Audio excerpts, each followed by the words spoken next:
అనేక ప్రాంతాల్లో, అనేక నియోజకవర్గాల్లో, అనేక గ్రామాల్లో చిన్న గూడు కూడా లేక విలవిలలాడుతున్నారు. వాళ్ళందరికీ కూడా ఒకటే మీ ద్వారా తెలియజేస్తున్నాను, విడతల వారీగా అంటే ఈ రాబోయే 5 సంవత్సరాల్లోనే తెలంగాణ రాష్ట్రంలో ఇల్లు లేదు అనే, ఇల్లు కావాలి అనే వాళ్ళు లేకుండా ఉండే విధంగా ఈ ఇందిరమ్మ రాజ్యంలో ఒక ప్రణాళికలు తయారు చేస్తున్నాం.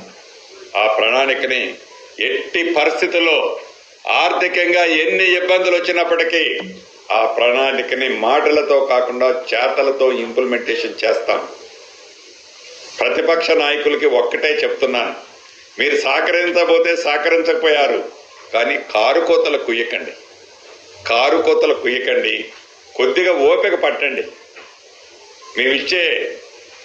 మేము పంపే ఏదైతే సందేశాలు కానీ